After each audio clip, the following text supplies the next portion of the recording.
¿Se me ve, se me escucha? Bien. Vamos a empezar. Si me ven que me paro, me acerco, es que no estoy acostumbrado a esta pantalla.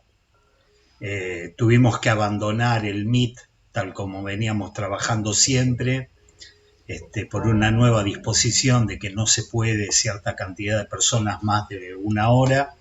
Vamos a ver cómo andamos con esta y si nos será necesario o no introducir otras modificaciones. Les agradezco que hayan venido. Suspendí la vez pasada y la verdad que estuve a punto de suspender hoy también. No estoy pasando el mejor momento, gente muy cercana a mí está con temas de salud, pero bueno, hay que seguir. Y vamos a continuar con nuestra carta de Almor. Recapitulando algunas de las cuestiones que hemos trabajado la vez pasada, yo les comentaba que la realidad en que vive cada uno es una realidad psíquica, es fantasma. La realidad en que habita cada uno de nosotros es una teoría sexual infantil.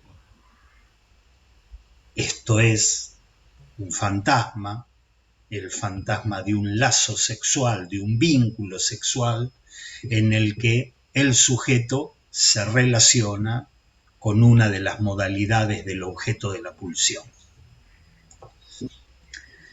Este fantasma es una invención, es una elaboración que nos separa de un real traumático insoportable. Y Lacan, a lo largo de su enseñanza, puso diferentes elementos en este lugar, en el lugar de ese real. A la altura del seminario que estamos trabajando, el seminario 20, ese real es la ausencia de relación sexual escrita. Entonces, en el lugar de la ausencia de la relación sexual escrita, la aparición de estas teorías sexuales infantiles que operan como una suplencia de la relación sexual escrita que no hay, y Lacan en otros momentos del seminario dice como obstáculo a la relación sexual que podría haber. ¿Sí? Estuvimos viendo que también son teorías sexuales infantiles nuestras reflexiones filosóficas. Nuestras reflexiones filosóficas, desde las más académicas a las más modestas y particulares. Como quien dice, esta es mi filosofía, esta es mi manera de ver el mundo, este es mi mundo. Esta es mi filosofía. Eso es fantasma, es teoría sexual infantil. Y vimos la clase pasada que incluso la gnoseología, digamos, la parte de la filosofía que trata sobre el conocimiento, también es una teoría sexual infantil. Estuvimos trabajando la especificidad de la ciencia, ese advenimiento de la ciencia por el cual o en el cual su modo de abordaje de lo real atravesó ese fantasma, ¿sí?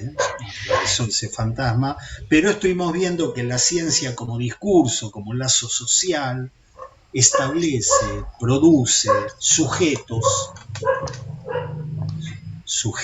del discurso científico, sujetos de ese lazo social, cuyo goce se modela en fantasmas que el mercado provee. Fantasmas que articulan sucedáneos del objeto de la pulsión, que son los objetos tecnológicos, los gadgets. ¿Sí? En rigor de verdad, cada vez que queremos pensar una otredad, cada vez que queremos pensar lo otro, eso otro. Cada vez que queremos pensar una otredad, instituimos una teoría sexual infantil. Cada vez que queremos hacer una teoría del ser, una teoría de la argentinidad, cada vez que hablamos de la esencia de la humanidad, cada vez que hablamos de si hay vida o no en el más allá, cada vez que hablamos de las características, al menos antes de Lacan, de las características que tendría que tener un psicoanalista, elaboramos teorías sexuales infantiles y de hecho en la obra de Freud, la obra de Freud es tomada por Lacan muchas veces como una teoría sexual infantil. ¿Sí?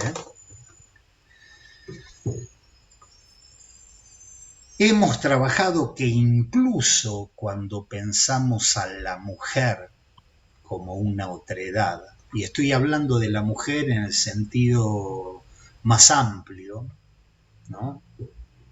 La mujer, ¿no? En un sentido amplio, la parte de los seres hablantes que se ubican del lado izquierdo del lado macho de la fórmula de la sexuación, la construirán también con una teoría sexual infantil. Y haremos de la mujer, de las mujeres, la donna e mobile, cuando uno dice una mujer con mayúsculas, no es más que una teoría sexual infantil, ¿no? Construida por el lado macho, por los seres hablantes que habitan el lado macho de la fórmula de la sexuación. Les pido disculpas, voy a atender. Bueno, les pido disculpas, ¿no? Entonces, decía, construimos a la mujer, la representación que cada uno de nosotros tiene de la mujer, cada una de la representación que tienen cada una de ustedes de la mujer, no cada uno, cada una de ustedes de la mujer, no es más que una teoría sexual infantil, por lo tanto está fabricada, está instituida esa otredad con el objeto, ¿sí? Se entenderá que desde este punto de vista, en la búsqueda de la otredad no se llega demasiado lejos. No llegamos demasiado lejos, no es una auténtica otredad. Ahora, si yo ubico la otredad, si yo ubico como lo radicalmente otro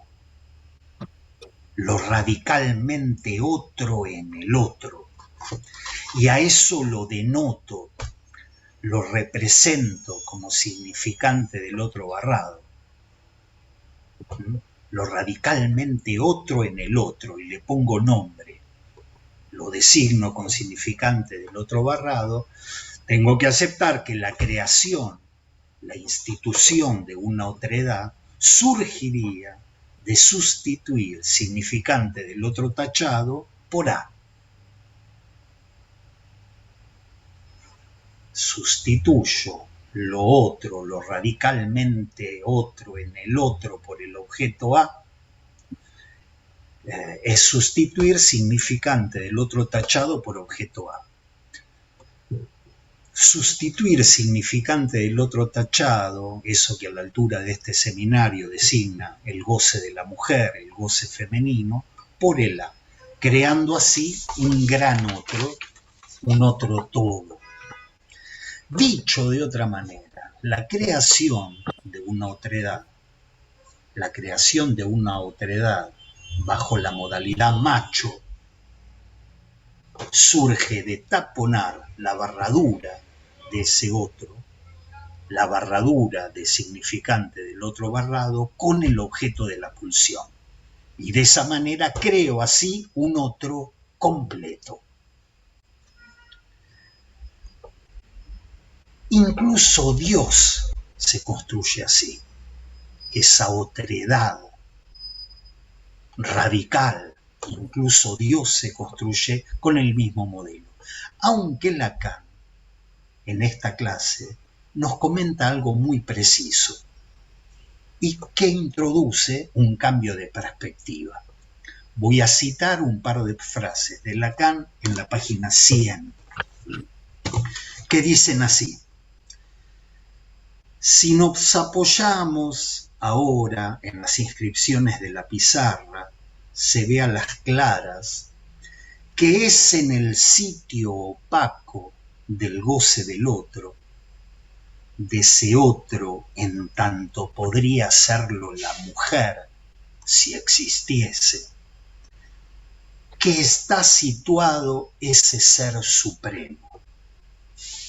Por ser su goce radicalmente otro, está hablando de la mujer, por ser su goce radicalmente otro, la mujer tiene mucho más relación con Dios que todo cuanto pudo decirse en la especulación antigua, siguiendo la vía de lo que manifiestamente solo se articula como el bien del hombre.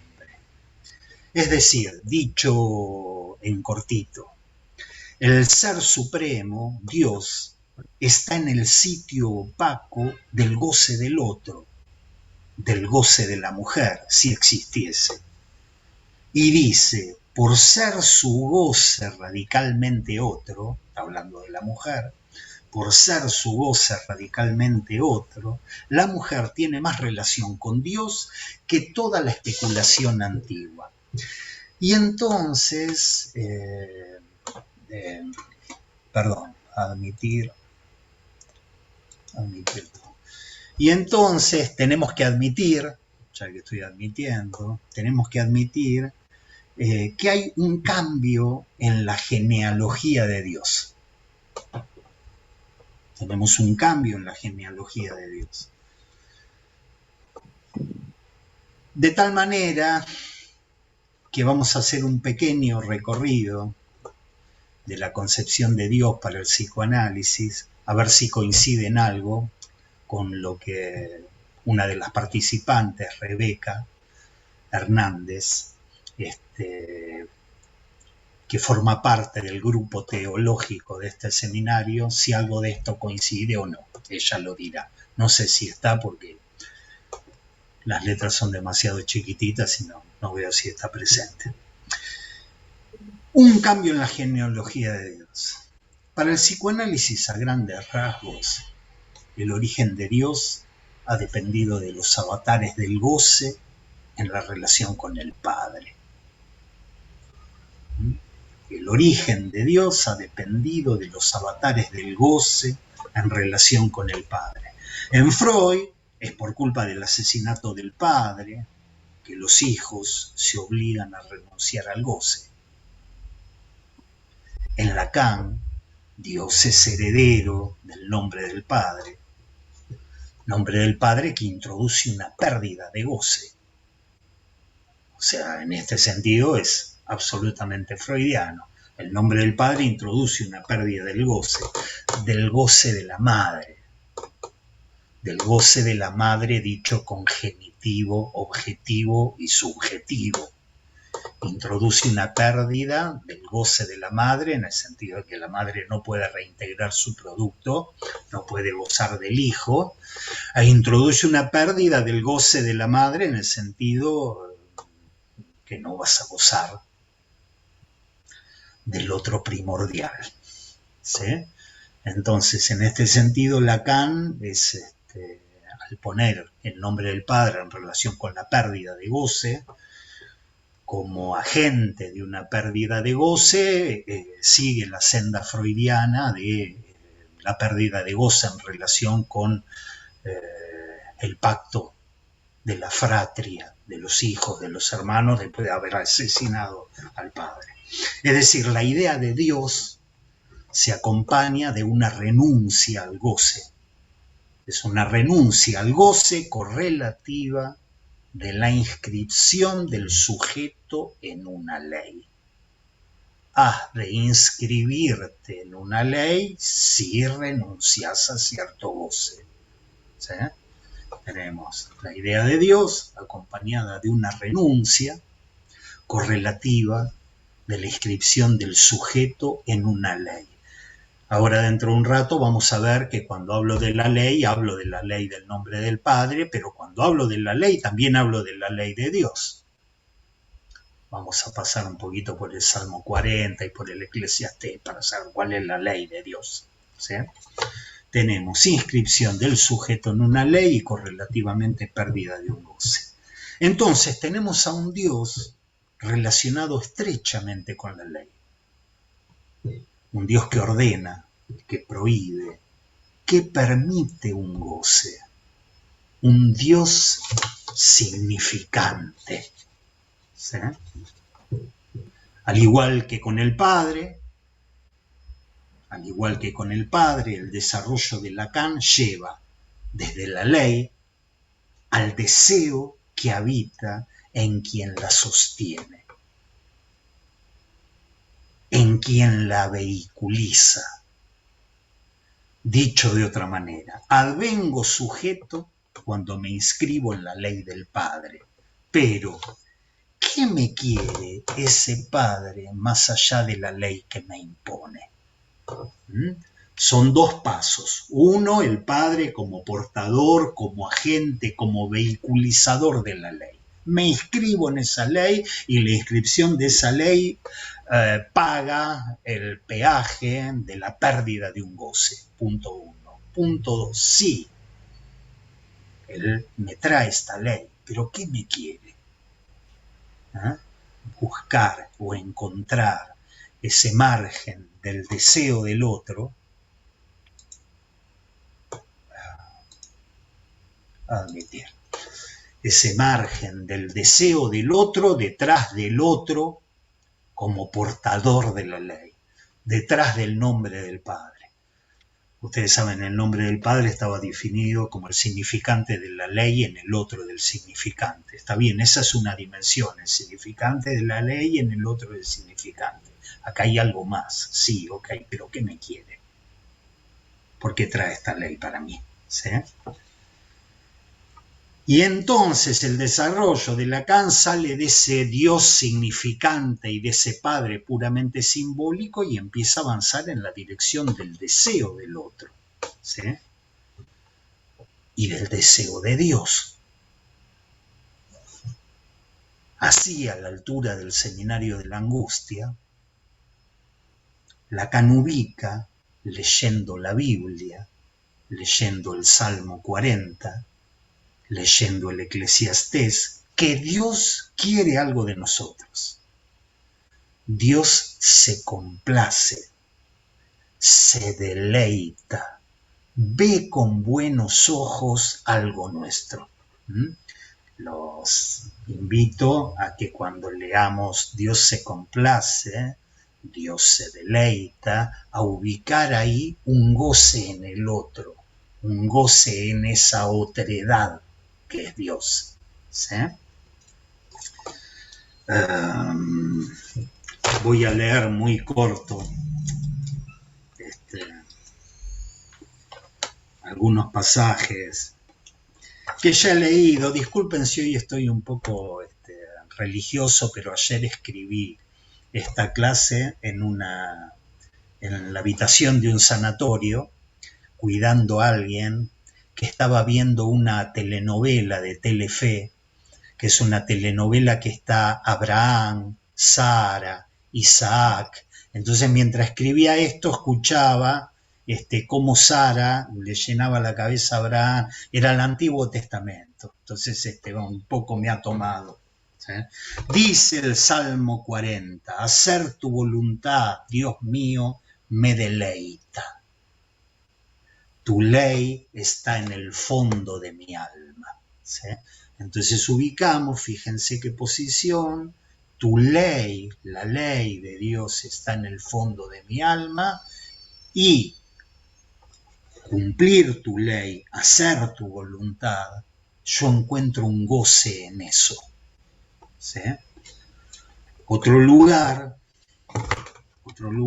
donde lo dicen mucho más claro, son las palabras de Coelet, el hijo de David, en ese libro que se llama el Eclesiastés, Vanidad de Vanidades, donde la problemática es esta. vanidad de vanidades, todo es polvo en el viento. Y Lacan, como psicoanalista, dice, tiene razón Coelet,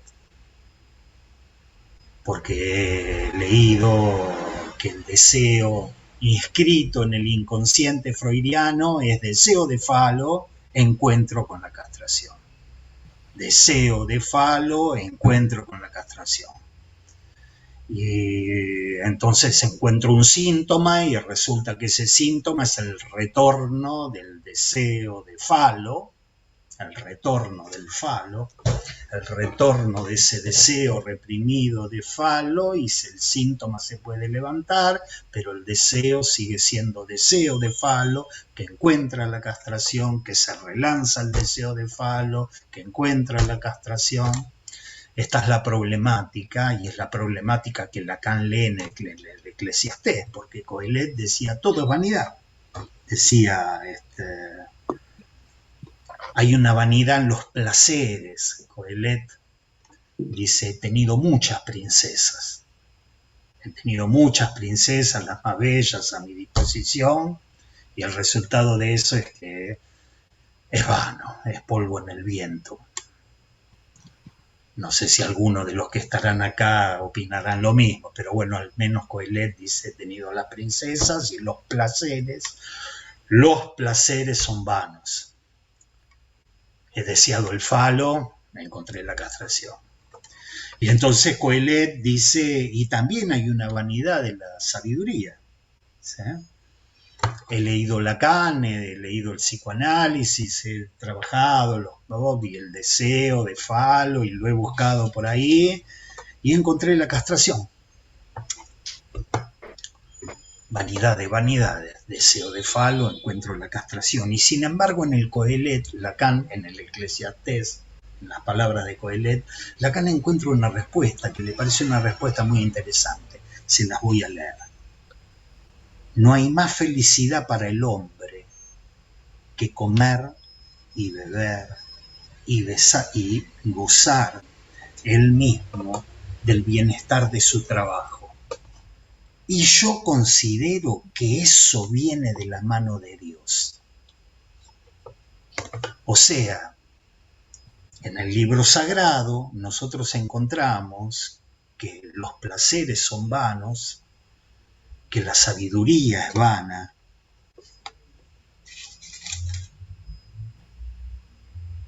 que la riqueza es vana, y sin embargo de la mano de Dios te viene un goce. ¿Sí? Comer y beber y gozar él mismo del bienestar de su trabajo. Y yo considero que esto viene de la mano de Dios. O sea, Dios quiere un goce para vos. Dios quiere un goce posible. ¿Sí? Lo leo en otra parte del Eclesiastés. Comprendo que no hay para ellos, para los hijos del hombre, comprendo que no hay para ellos otra felicidad sino gozar y procurarse el bienestar durante su vida. Pero el que uno coma y beba y goce de la felicidad en todo su trabajo, eso es un don de Dios. O sea que no es un Dios anodino y chato. No es un Dios que es una máquina, no es un Dios puramente significante, es un Dios que goza. Eso te viene de la... Él ve con buenos ojos y se deleita de que puedas gozar. Fíjense cómo por un lado tenemos toda la temática del deseo, de falo, y el encuentro con la castración, y que eso lanza de nuevo el deseo de falo, y encuentra la castración, y entra todo en una cadena interminable y sustituible, y esto cómo se opone a lo que él llama la felicidad o el goce, que tiene la imagen más sencilla: comer, tomarse una birrita y gozar de los frutos de tu trabajo. Bien. Última vez que lo leo, pero está dicho a lo largo del Eclesiastés en muchas partes, en muchos lugares. Y aquí lo que yo he constatado, la felicidad que conviene al hombre es comer y beber y gozar del bienestar de todo el trabajo en que se afana bajo el sol durante los días de su vida que Dios le ha dado, porque esa es su parte. Dios te dio esa parte, te la dio. ¿Sí? Eso es un don de Dios. O sea, un Dios que te da el don del goce. Ya no tenemos el Dios de la ley, el que prohíbe, el que ordena, el que se instituye en relación a una pérdida. Quiere formar parte de mi grey, quiere ser un cordero de mi rebaño, pues bien, tienes que renunciar al goce, sino que es un otro que goza, que se deleita, que ve con buenos ojos, porque Él te ha dado ese goce a vos. ¿Sí? Entonces, esta vanidad de vanidades, todo deseo de falo encuentra la castración, en el fondo hay una respuesta, en el fondo de ese otro que es Dios y de ese otro que es el inconsciente. Porque estos son los saltos interesantes de lo que estamos trabajando. Estamos hablando de la otredad de Dios, pero para cada uno de ustedes en su consultorio no hacen sino existir una otredad que se llama el inconsciente. Viene alguien con un síntoma y ustedes dicen, bueno, ¿qué se le ocurre? Cuénteme sus sueños y qué se le ocurre. Y ustedes inventan una otredad que se llama el inconsciente, lo inconsciente, la otra escena, el lugar del otro, el discurso del otro, y detrás de eso, ¿qué encuentran? El hecho freudiano, la pulsión, el goce. Pues bien, hay un Dios, a ver, perdón. Me parece que entró Rebeca, así que entró justamente con vanidad de vanidades, y este Dios que goza de tu goce.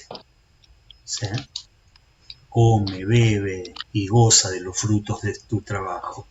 Es decir, un Dios que goza de vernos gozar de cierta manera. Y a grandísimos rasgos, ¿no? Porque interesaba el Dios de esta página, ¿sí? A grandísimos rasgos, tendríamos que decir que este Dios demuestra ser cada vez más, en su fundamento, para Lacan, un Dios oscuro. Tenemos el Dios de la ley, tenemos el Dios que te da el goce, que te lo permite, que te da tu parte, porque esa es la parte que Dios te da.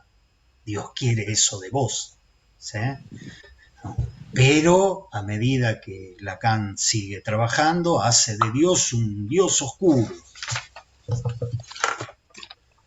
Un Dios que ordena imperativamente, un Dios que ordena superyoicamente un goce imposible. Antes teníamos un goce posible, pero a medida que avanza, pues bien, el Dios empieza a ser un Dios oscuro, superyoico, imperativo, que ordena, goza.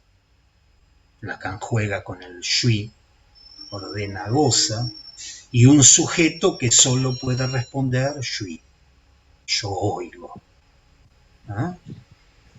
Pues un goce imposible, es un mandato imperativo de un goce al que solo podés responder oigo. Y ahí es donde Lacan ubica la pulsión invocante, que era lo que Freud trabajaba en términos de sadomasoquismo. El objeto a vos. Entonces ese mandato imperativo de goce no es el del Eclesiastés, sino que te dice goza. Y el sujeto solo puede responder, son imágenes, ¿no? Pero solo puede responder, oigo angustiado una orden a la que no puedo responder. ¿Sí? Este Dios oscuro que ordena un goce más allá del principio del placer es un Dios trauma, ¿no? Es un Dios traumático, es un Dios trauma, es un Dios uno solito. Yo me río porque lo escribía todo junto. No sé si estaba muy creativo, muy angustiado, ¿no? Es el Dios trauma, el Dios uno solito, el Dios Lalang, el Dios enjambre. ¿Ok? Entonces hemos hecho una pequeña historia del Dios ley, del Dios del goce posible, del Dios del goce imposible, pero a la vez mandado, y quiero volver ahora a estas páginas del seminario 20. Quiero leer de nuevo con ustedes. Si nos apoyamos ahora en las inscripciones de la pizarra, se ve a las claras que es en el sitio opaco del goce del otro, de ese otro en tanto podría hacerlo la mujer si existiese, que está situado ese ser supremo. Por ser su goce radicalmente otro, la mujer tiene mucho más relación con Dios que todo cuanto pudo decirse en la especulación antigua. Bien, en la medida en que la otredad, lo radicalmente otro, es el goce del otro, en este seminario, lo radicalmente otro, en el otro, lo radicalmente otro es el goce del otro, que hay que ver si existe a la altura de este capítulo, ¿sí? El goce de la mujer tachada, ese goce que es otro del goce fálico, ¿sí? En la medida en que la otredad, lo radicalmente otro, es el goce del otro, y que Dios es una forma máxima de otredad, es en esa medida que podemos pensar que en el lugar del goce opaco de la mujer barrada se ha situado a Dios, que es una de las caras de lo otro, de lo radicalmente otro. ¿Sí? Se entiende, en la medida de lo que es máxima otredad se ha podido situar de una manera diferente que la manera macho de construir a Dios, ¿sí? Esa otredad absoluta que es Dios. ¿Sí? Entonces, el goce femenino, en este sentido, sería el sostén de uno de los aspectos de Dios. Ya no es un Dios objeto A, ya no es un Dios mirada, ya no es un Dios voz, ¿sí? Sino que es un Dios construido a partir del significante del otro tachado, que es el matema del goce de la mujer barrada, que es el matema del goce femenino. ¿Sí? Ese goce sería sostén de una de las caras de Dios, de uno de los aspectos de Dios. Entonces, la relación del goce, la relación entre el goce de la mujer y Dios, pone en juego una manera diferente de creación y de sostén de la otredad, de la existencia, de lo que existe, no de lo que existe, de lo que existe, de lo que está, de lo que se mantiene es decir, en otro lado, es decir, por fuera, es decir, en el ámbito de la máxima otredad. ¿Se entiende? Hay como una característica común. Lo absoluta y radicalmente otro en el otro es un goce que llamo el goce del otro, que vamos a ver si existe. Los místicos te dicen que sí, pero te dicen algo más. Eso es Dios. ¿Sí? Entonces la relación, decía, entre el goce de la mujer y Dios es una manera diferente de creación y sostén de la otredad. Una otredad que no se sostiene de A, del objeto de la pulsión, sino del significante del otro barrado. ¿Qué hacemos o qué hacen los machos con esto? Sustituyen significante del otro tachado por objeto A y se arman una otredad toda, un otro todo, un gran otro completo. No sé si soy capaz de transmitirles esta lógica, ¿sí? Esta lógica de construcción de una otredad toda, completa, por el lado de los seres hablantes que se ubican del lado macho de la fórmula de la sexuación, ¿sí? Lo digo de otra manera. En significante del otro tachado, hace un par de clases, un poco más, ¿sí? Hemos situado el goce femenino como lo absolutamente otro. Ese goce no sabemos si existe o no, pero de existir y por experimentarse, sostendría una dimensión del otro, una dimensión de lo otro, una dimensión de lo radicalmente otro, una de las caras de Dios. Y digo, sostendría una dimensión del otro, de Dios, porque no se trata de un otro completo, no se trata del otro macho, no se trata de un otro completo, ni se trata del soporte simbólico de Dios. Porque acá no hay ninguna duda, Dios tiene un soporte simbólico, lo dice Lacan en la página 100, 101. Dice, y cito, que lo simbólico sea soporte de lo que fue hecho Dios, está fuera de duda. ¿Sí? Entonces estoy hablando de una de las caras. Dios tiene un soporte simbólico, sí, perfecto, pero tiene una cara diferente. Tiene otra cosa, tiene una cara de goce. ¿Sí? A partir de este goce radicalmente otro, lo que se sostiene es una otredad de goce,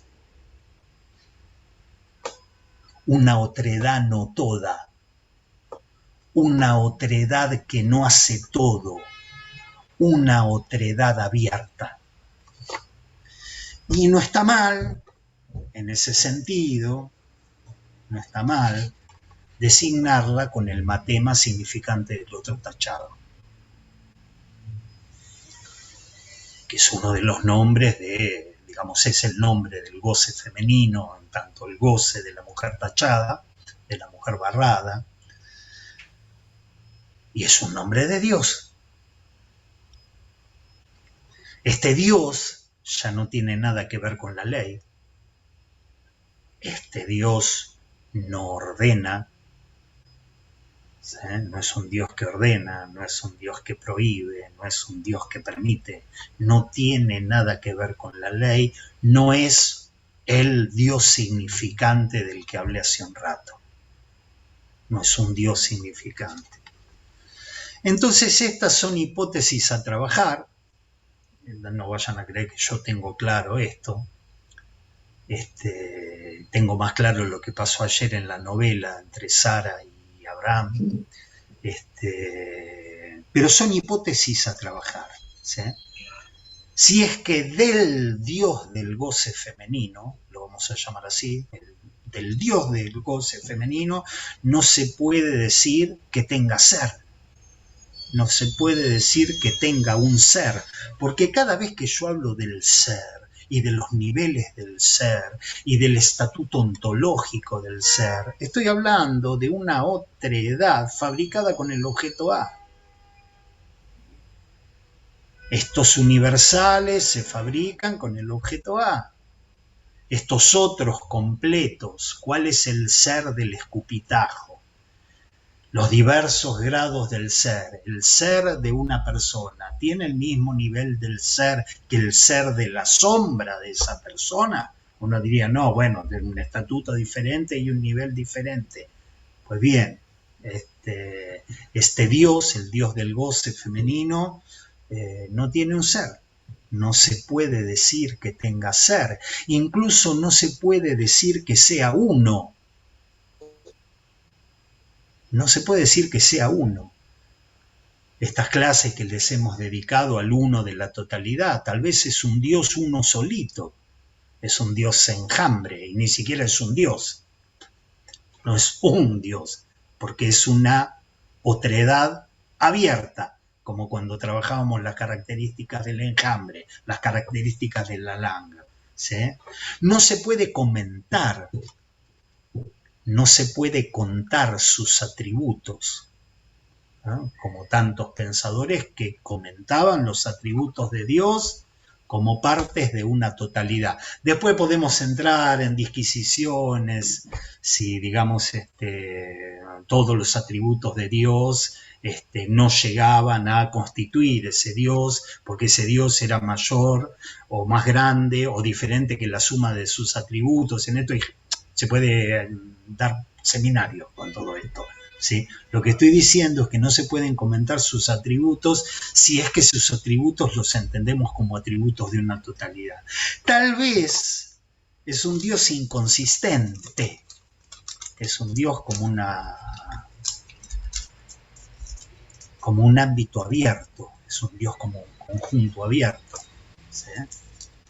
Es un Dios desordenado, es un Dios inconsciente, es un inconsciente. Recién cuando estaba imprimiendo la clase, recordaba una película, ojalá alguno de ustedes recuerde el nombre, es una película que me parece que era canadiense, de Dios. Dios era un tipo que era un Dios oscuro, era malo, él nos mandaba malas experiencias. Siempre la tostada caía del lado de la mermelada. Siempre que algo puede salir mal, va a salir mal porque Dios se complacía, Dios gozaba de vernos gozar más allá del principio del principio. Un buen día, no recuerdo bien la película, pero Dios deja de ser Dios y en su lugar queda un débil mental. Entonces, un débil mental que lo único que podía hacer era juntar situaciones de manera aleatoria y que es nuestra vida. Eso nos manda Dios, ¿sí? Entonces decía, cuando escribía esto, tal vez Dios sea un Dios desordenado, tal vez sea un inconsciente, ¿sí? Es una manera de juzgar. Tal vez se lo puede caracterizar, al igual que el goce suplementario, como un Dios inefable, como un Dios desmesurado, sobre todo desmesurado, que tiene una relación con lo infinito. Que tiene una relación con lo infinito. En este sentido es completamente diferente de los dioses machos, que es cuando Lacan decía los dioses son parte de lo real, ¿sí? Pero lo decía por otra cosa, lo decía porque lo real, cada golpe de angustia, los neuróticos nos hace fabricar un Dios, se llame como se llame. Se puede llamar Polifemo, se puede llamar Palas Atenea, o se puede llamar el nombre del psicoanalista de ustedes. A partir del pequeño otro fabricamos un gran otro. ¿Por qué? Porque la angustia, cuando estamos angustiados, creamos un gran otro, ¿sí? Pero ese no es un gran otro desmesurado, no es un gran otro que introduzca lo infinito. Ese ya ha sido un Dios diferente. Los dioses, por decir, los dioses de la mitología griega, cuando iban para un lado, la mujer le metía los cuernos. Es decir, no estaban en todas partes, no eran omnividentes, no eran infinitos, ¿sí? Y entonces acá quiero dar un paso más con ustedes, pero un paso completamente condicional, para tratar de decirles, a lo mejor pase por acá la cosa, ¿sí? De la creación de este Dios, de cómo se lo ha creado. Bueno, se lo ha creado a imagen y semejanza del goce femenino, ok. No está hecho a imagen de semejanza del hombre, no está hecho a imagen y semejanza del objeto de la pulsión, está hecho a imagen y semejanza del goce femenino, por lo desmesurado, por lo inefable y por su relación con lo infinito, ¿sí? Y acá el punto es que tengo que apelar a su memoria, porque nosotros el primer año de este seminario le hemos dedicado muchas clases a la lingüistería lacaniana, a las paremias. Los que no estuvieron pueden ir a buscar, las clases escritas están en algún lugar, si no me la piden, se pueden buscar. Hemos trabajado las paremias y decíamos, siguiendo a Lacan, que el ser humano habita lo simbólico, que el ser humano habita una especie de tonel lleno de significancia, ¿sí? Definíamos, yo lo estoy diciendo de memoria, pero la significancia era la capacidad de generar significado, la capacidad del significante de generar significado, la capacidad de generar sentido, ¿sí? Habitamos un tonel lleno de significancia, del cual surge, porque el tonel está pinchado, un flujo de significancia, ¿sí? Este flujo de significancia era tomado por el deseo inconsciente y producía sentido, de tal manera que si yo digo maneja el seminario, se mueve en el seminario 20 como Pancho por su casa, se entiende qué quiere decir como Pancho por su casa, y habíamos puesto el La Rey, el Matomil y tantas otras paremias con las que jugábamos constantemente, ¿sí? ¿Y qué eran las paremias? Las paremias eran seres de significancia. Son seres de significancia. Están producidos por el encuentro de este flujo de significancia con un deseo, y ese encuentro sedimenta significaciones compartidas, significaciones que entran en el lenguaje, significaciones que entran en el mundo. Esta es la lingüistería lacaniana, no hablamos para comunicarnos, ¿sí? Y generamos constantemente a partir de este flujo de significancia, generamos significaciones que entran en el mundo, que son nuestro mundo. Les quiero dar un ejemplo, pero este ejemplo no es una paremia. Este ejemplo no es una paremia, pero sí sigue siendo un ser de significancia. Resulta que durante el feudalismo se creó un ser de significancia del que nada hacía pensar en su aparición. Un ser de significancia que se dio en llamar la dama, mi señora, ¿sí? La dama. Para ubicarse, porque lo trae Lacan en esta clase, esa era una época en que las mujeres tenían que escaparse del mundo macho. No les quedaba otra que escaparse del mundo macho, porque las mujeres eran raptadas, violadas, negociadas en alianzas familiares, eran violadas, entregadas para continuar una estirpe.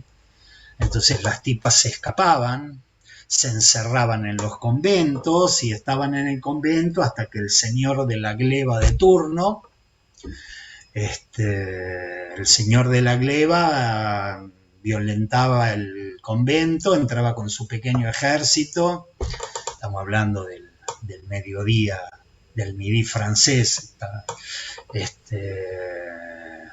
los normandos, digamos, entraban en los conventos, las violaban a todas, si por alguna podían pedir recompensa, pedían recompensa, o sea, las tipas se escapaban, y en ese lío, en ese mundo, no en cualquier mundo, en ese mundo, surge un género literario.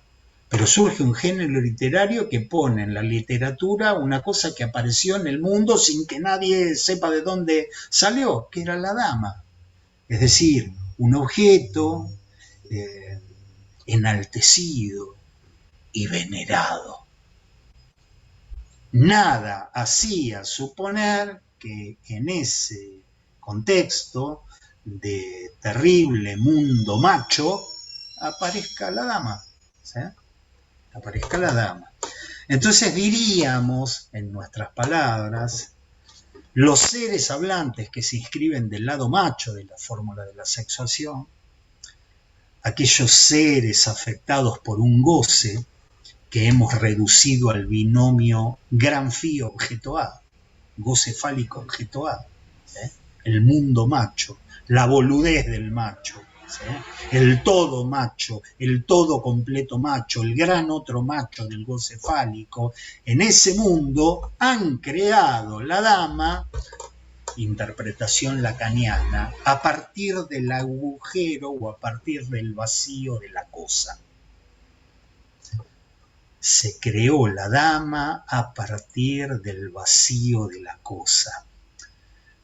El año que viene, que vamos a tener todos los meses 5 miércoles, o por lo menos los voy a invitar a que haya todos los meses 5 miércoles, les voy a pedir que alguno de ustedes haga un pequeño recorrido por la historia de la dama, ¿sí? En 2 o 3 lugares, porque Lacan usa eso para enseñarnos cosas. Surgió algo que no estaba en el mundo, que no estaba en el mundo y que ha llegado hasta hace 5 años atrás. Yo cuando subía al colectivo dejaba pasar primero a las mujeres. Y esas gentilezas de los gentilhombres, esas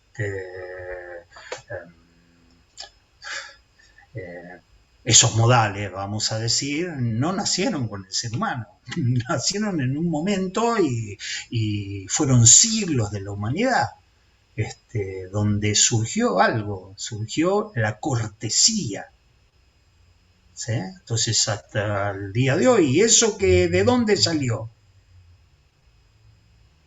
Lacan juega incluso en esta clase diciendo no vayan a creer que había determinantes históricos que permitiesen pensar que eso iba a surgir. No había nada en la historia, al revés, estaba todo al revés, como para que hagan la historia del objeto degradado, porque las mujeres no eran más que eso, no eran más que objetos, ¿sí? Te doy a mi hija si vos me das a la tuya y hacemos una alianza entre familias para que el rey normando no venga a atacarnos, ¿sí? La familia Borromea. Bueno, ahí me mudé de país, pero no importa. Entonces, decía, construcción a partir del vacío de la cosa. Cuando alguien se hace una idea de lo que es la satisfacción de la pulsión, ¿sí? Y dice, me gusta comer, y eso que como es el objeto A, es el objeto oral, es el objeto oral. Alguien podría decir, sí, pero en rigor de verdad no es el objeto oral, es un sustituto del objeto oral, porque el objeto oral es anterior, eso es un sucedáneo, es un sustituto, es una hipóstasis del objeto oral. ¿Y el objeto oral cuál es? Y bueno, es el pezón, ese es el pezón, ese es el objeto oral. Y Lacan te dice, no, el pezón también es una hipóstasis. El pezón también es un sucedáneo. Así como la mamadera es un sucedáneo, el pezón es... ¿Y cuál es el objeto oral? Y el objeto oral es un vacío. El objeto A es un vacío delimitado por bordes, un vacío delimitado por bordes y circuito alrededor de ese vacío en el plano de los bordes de la zona erógena, en el plano de los bordes de la zona erógena, es que la pulsión encuentra una satisfacción. Pues bien, hasta ahí estamos de acuerdo, se entiende, estoy haciendo levemente la teoría de la pulsión. Pero Lacan, en determinado momento, te dice, y quisiera el año que viene que alguno de ustedes me lo traiga, bien citado, que alrededor del vacío de la cosa construyeron a la dama. La dama es una construcción macho. La dama es un ser de significancia que advino al mundo a partir del binomio goce fálico objeto A. Y en el lugar del objeto A como vacío del objeto de la pulsión, en ese lugar crearon un ser de significancia, por este flujo de significancia en el cual vivimos, y hubo algo de un deseo de hacerse una mujer inaccesible.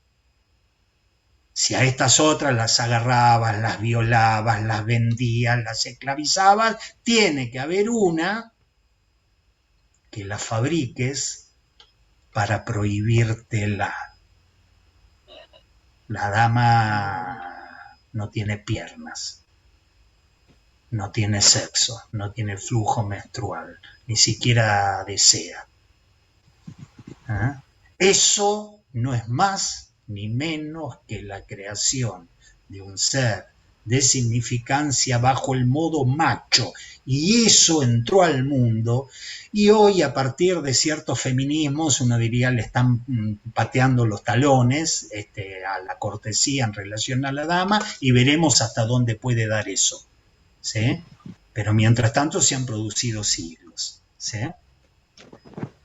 ¿Será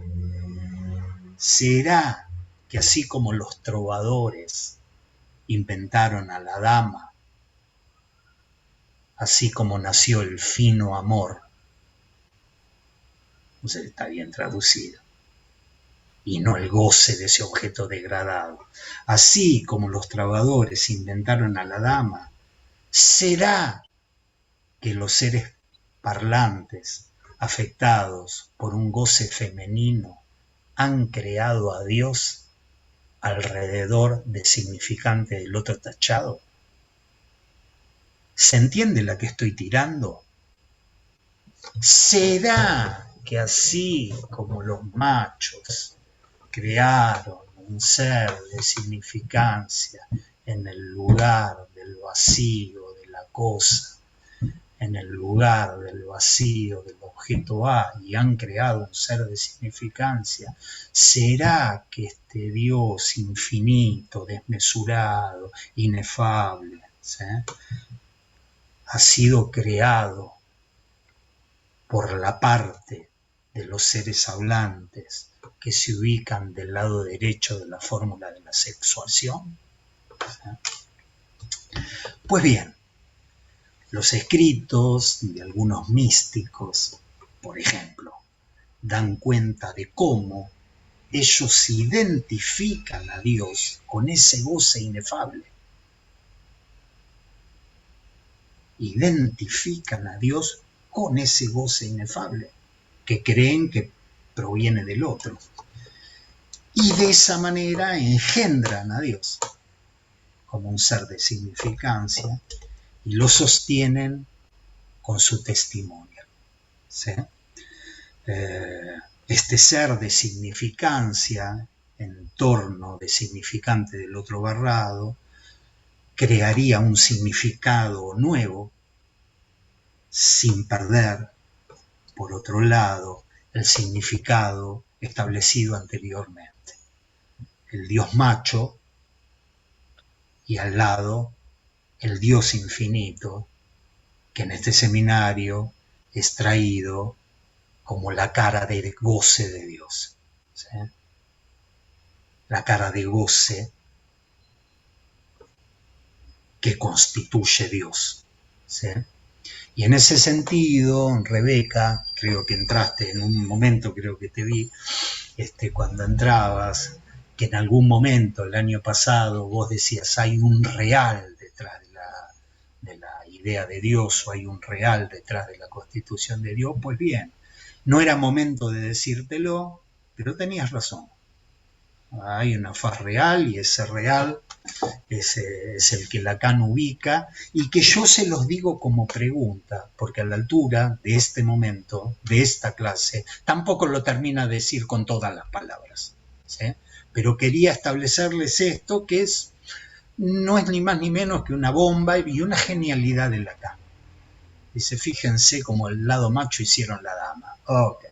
Fíjense cómo del lado de la mujer, de los seres que habla, hicieron a este Dios, que no es ni más ni menos, que no está ni más ni menos, que en el lugar hipostático de lo que es el goce suplementario. Bien, yo voy a dejar acá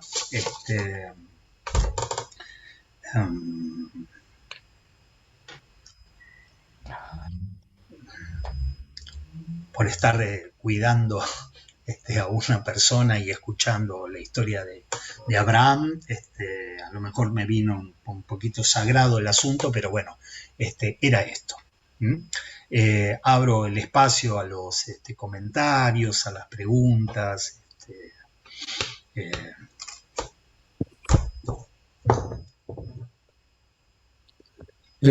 Sí, por un no, lado hay un, digámoslo así rápidamente, una tentativa,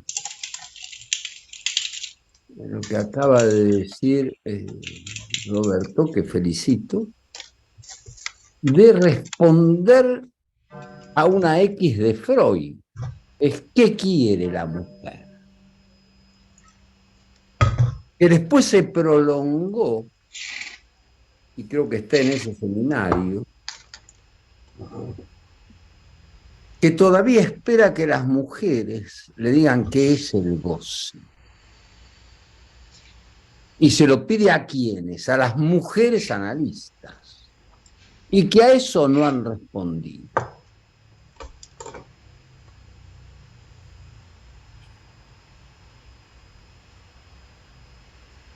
Es que Lacan y Freud están desfraudados, porque aparentemente les dieron todos los elementos para que responda. El psicoanálisis. Yo creo que no es así. Yo creo que no es que lo hayan defraudado, a pesar de que esperan algo de eso. ¿Y por qué esperan algo de eso, tanto Freud como Lacan? Tal vez sea para construir y terminar de construir la dama.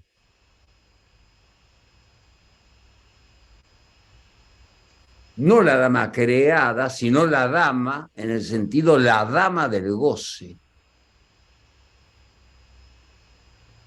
Pero el problema que queda rebotando es que si la dama esa, la dama que tiene la fórmula del goce, aparece, se hace fórmula, ¿qué pasaría con el psicoanálisis?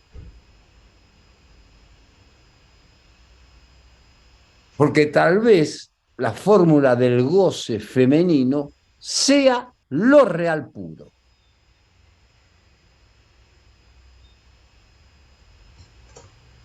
¿Cuál en todo el texto aparece esto del agujero en lo real? El problema es saber si no hubiese esto que pasa. Y tal vez el pase es, habría que ver si hay alguno que lo haya hecho, el pase sería pasar de ser la mujer a ser la dama, como hicieron, o de la dama a la mujer. Cuando digo la mujer siempre es la que no existe. Cuando dice que no existe es porque en principio existe una, que es la Virgen María. Esa sí que existe. Hay que ir a dar una vueltita por Notre Dame de París. Además se llama Notre Dame, Nuestra Dama de París. Y parece que de ahí, dice el mito popular, vienen los chicos. Los nenes vienen de París. Ahí donde está la dama. Los místicos, y sobre todo las místicas, trataron de dar cuenta de esa relación con el Dios oscuro. Pero lo que no pudieron hacer, y lo que no se hizo, y lo que tampoco hizo, es dar la fórmula de eso. O sea, hacer pasar el goce femenino, ese que no existe, a una fórmula. Pero si yo sigo, dame mi posibilidad, lo que dijo Roberto Cueva, lo que descompleta al otro del goce, es el goce femenino. O sea, lo hace oscuro. O sea, es de esa oscuridad que tal vez se trata de saber hasta qué punto puede, yo diría, convertirse en una luz. Y tal vez el movimiento femenino, feminista, como ahora, que quiere sacarse de arriba, ¿sabes? El macho oscuro, por decir así. No sé si ese movimiento tiene como perspectiva dar la fórmula del goce femenino, sino es solamente de liberarla de ese problema.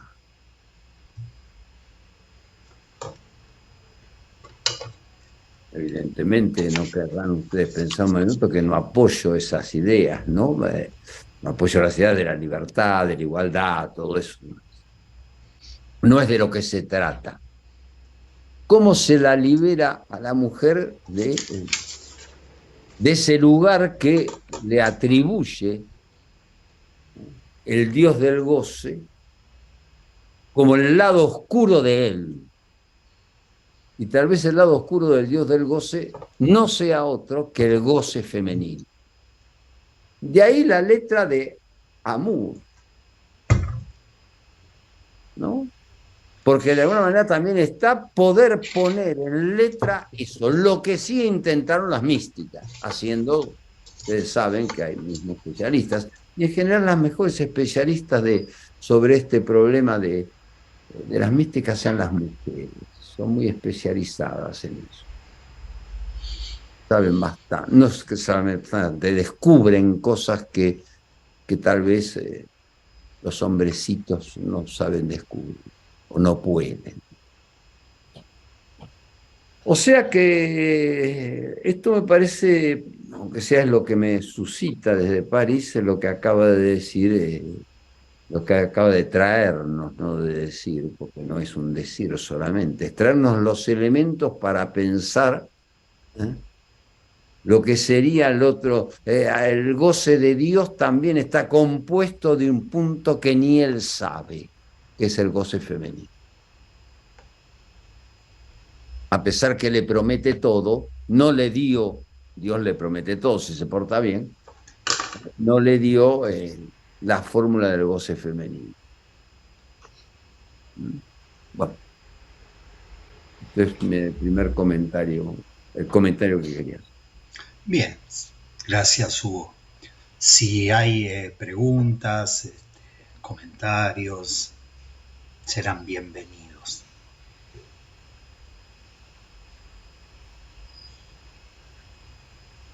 Hola. Sí, María de los Ángeles. ¿Cómo te va? Hola. Bueno, eh, esto que voy a decir quizás es de lo más disparatado, pero has hablado hoy, Hugo, de la luz y la oscuridad. Lacan también habla de la luz, del oscuro, y Hugo acabó de traer esos dos significantes. Eh, y dijiste una identificación a Dios con ese goce inefable. Y cuando te escuchaba, me vino, me vino un místico persa, Hafiz, Hafiz de Persia, eh, que habla de cómo el místico, la mística, digamos, se emborracha por dentro. Trajiste una muy hermosa cita de Lacan en donde hablaba de Dios, ¿no? Hablaba de Dios, me pareció como una manera dionisíaca. Entonces, me vinieron estas palabras de Hafiz de Persia, cuando dice, el vino me hace suyo y me conquista con sus caricias, pero no es que ellos se volvieran unos borrachos, ¿sí? No es que la embriaguez de la que habla el sufismo sea una embriaguez que lleva pues a alcoholizarse, para nada. Ajá. Eh, Dicen, por ejemplo, No es una ebriedad fálica. eso. Es esta frase de otro de ellos, el vino que das a mi rostro los colores de la alegría, o me embriago en la copa de la eternidad. Me llama la atención porque luego esto pasa, de alguna manera, pasa a San Juan de la Cruz. San Juan de la Cruz habla del vino de amor suave, pues ya en el siglo de oro, y esto es por allá, Hafiz, por allá es hacia el imperio sasánida, o sea, estamos hablando de... eh, pero cómo hay esta simbología que eh, precede en el intento de nombrar esto del goce que realmente escapa a las palabras. Mm. Y hoy cuando te escuchaba, parecía que estuvieses utilizando eh, estas referencias, digamos, este modo del habla de Jacob. Bueno, eso es el disparate que se me ocurrió. Muchas gracias. Muchas gracias a vos. Me han dicho de todo, pero que tenga resonancia mística. Esa no me la dijeron nunca. Te agradezco mucho. Quisiera decir ¿Alguno? una palabra. Sí. Freud, en un texto que todos, aunque sea yo sé que hablamos bastante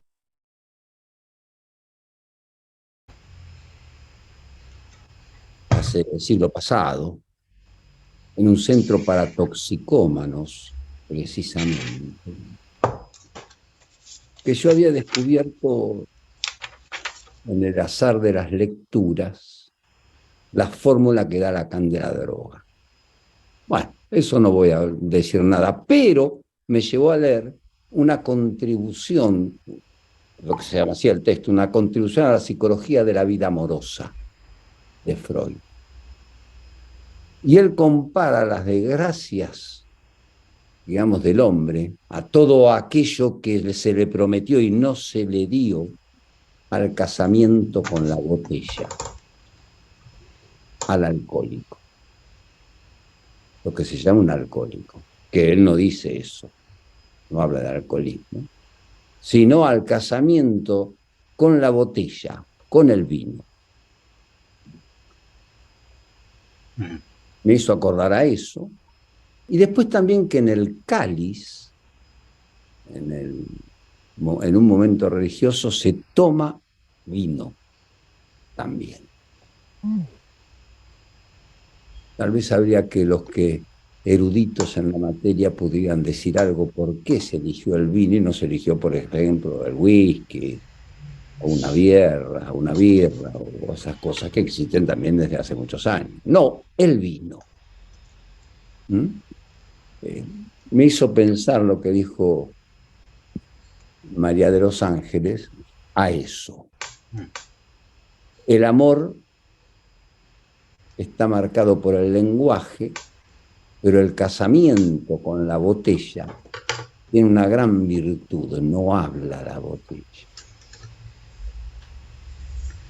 O sea, parecería ser que es un casamiento con un goce sin palabras.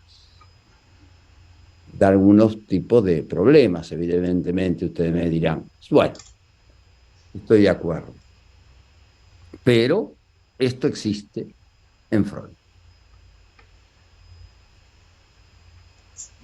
A mí me pareció muy sutil, pero muy preciso, esto que yo medio torpemente llamaba como ebriedad fálica, para marcar un goce, para marcar cierto tipo de goces, que es el que Freud trae en el malestar en la cultura en relación al quitapenas. El quitapenas, que Freud lo llama así, es eso. Deseas el falo, encontrar la castración, deseas el falo, encontrar la castración, pues bien, si tenés el dinero para comprarte la botella, eso se resuelve de una manera diferente, ¿sí? Y me parece que estaba marcado más este aspecto de tapón de un vacío, a diferencia de esta ebriedad del misticismo, que me parece que no tenía parangón en el falo, que era completamente diferente o heterogéneo respecto de la medida fálica. A veces escribiendo, no sé si lo exagero, pero yo tiendo a no exagerar, a ser cuidadoso, por miedo, no por metodología, pero hay como bombas. Uno se da cuenta que para Lacan el inconsciente freudiano, y lo digo con este cuidado, es una teoría sexual infantil. Cuando yo digo toda otredad, incluso lo que ustedes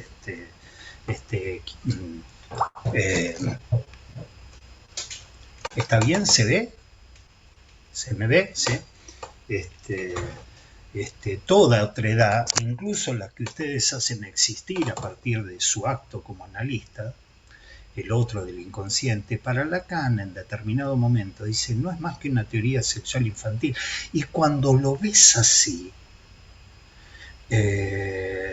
empezás a leer los textos de Freud de otra manera. Porque bueno, ¿y qué deseo es el deseo que habita en el inconsciente? Ya hablar de deseo es una operación de reducción lacaniana. Freud hablaba de deseos. Sí, bueno, pero Lacan te lo reduce a el deseo del sujeto, del inconsciente, el deseo inconsciente, y cómo se caracteriza y cómo lo caracteriza. Entonces uno dice, bueno, ¿cuál es el deseo inconsciente? Coger con la madre. Hay una teoría sexual infantil. ¿Y qué encuentra detrás de un síntoma de Dora? El deseo reprimido de felatio dirigido al señor K. Teoría sexual infantil. Es terrible, pero cuando uno lo empieza a ver, empieza a agarrar y decir, ¿qué está haciendo Lacan? Por eso yo me he tomado más de una vez con ustedes, y acá vuelvo a hacer la propaganda, el Lacan de cada uno de ustedes. La idea es que puedan servirse de eso para hacer para crear ustedes al precursor. Porque fíjense lo que hace con Freud este tipo. Decir todos los 20 y pico de cosas, está muy buena tu teoría sexual infantil, Freud. Pero vos abriste las condiciones para pensar otra cosa. ¿En qué punto? En el significante del otro tachado. O sea, en este gran otro que vos dijiste, dejaste una ventanita, y en esa ventanita puede que entren otras cosas. Y esa ventanita a esta altura es el goce femenino, y me contaron, yo no debería decirlo porque no es mi metodología, es que ese va a ser lo real sin ley. Lo real sin ley entra a través de esa ventanita, ¿sí? Entra a través de esa ventanita. Y la osadía de un Lacan, insisto, alguno de ustedes el año que viene va a trabajarla, yo sé, porque si no se ofrecen los voy a obligar, la temática del amor cortés, ¿sí? Y verdaderamente hay como una osadía, ¿viste? Decir, che, esto lo han creado, esto es un ser de significancia, y insinuar, como lo insinué yo, pues no lo afirmé, que Dios está hecho a imagen y semejanza de goce suplementario, es verdaderamente abismal. No sé si a ustedes les pasa, a mí, ¿viste? Digo, pero este le está diciendo esto, ¿sí? Dios sería uno de los nombres de lo real sin ley, ¿sí? Bien, todos estamos esperando, Rebeca, que no abrís la boca, pero todos estamos, por lo menos yo estoy esperando. No escuché tu mensaje ni leí tu texto. No escuché tu mensaje ni leí, Bueno, así que no sé si tiene algo que ver con cuando esto. puedas. O si tu texto dice que todo esto que digo yo es una tontería y Dios viene de otro lado. No, es ¿Qué una tal? propuesta que te envío, así que cuando puedas ya nos dirás qué te parece, pero bueno, cuando puedas escucharla. Te agradezco responderme hoy a aquella pregunta que te hice. Muchas gracias y coincido con tu lectura. Lo que decías me hizo acordar a una frase de Lacan que no sé dónde está ubicada, a ver si me pueden ayudar, que a Dios se lo hace existir amándolo. Bien. Entonces, un poco esto que proponías, ¿no? Y lo que decía Hugo de que Freud también está con la pregunta de qué quiere una mujer, de pronto la pregunta de las analistas mujeres de qué es ese goce femenino, y también de pronto esta lectura que también proponías de que a los místicos les hagamos decir que es Dios.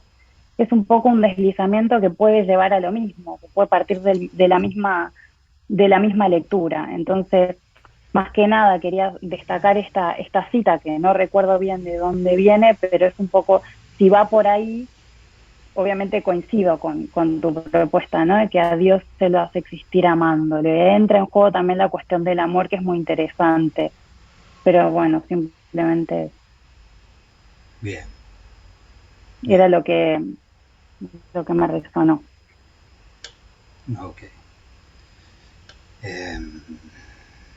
Me parece que es el seminario del acto, pero bueno, me parece que por ahí viene, pero a lo mejor estoy diciendo una tontería. Porque es lo mismo que dice del inconsciente. Hay que amarlo para que exista. Bien. Bueno, pero dentro de lo que es el amor también hay distintas posiciones ahí. Sí. Lo dice en el seminario 20 también. Sí.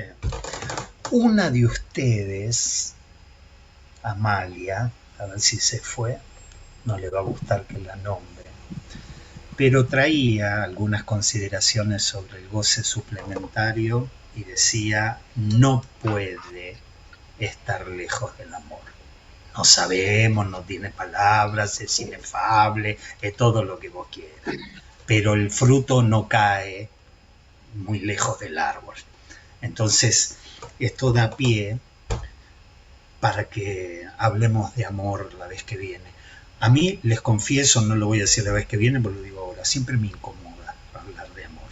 Me parece que son de esos temas que uno nunca termina de estar a la altura de lo que está hablando. Pero como no es la única cosa que uno tal vez no esté a la altura, vamos a hablar de una de las teorías del amor de Lacan en este seminario.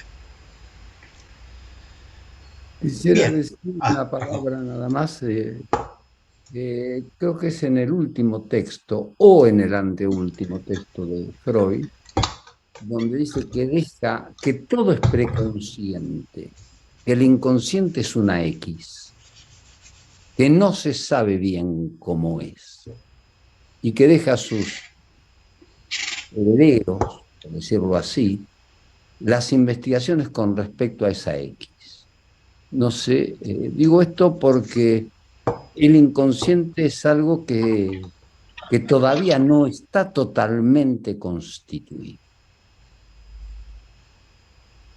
Ni para Freud. Además dice, todo es preconsciente. ¿Y qué es el inconsciente? Una X.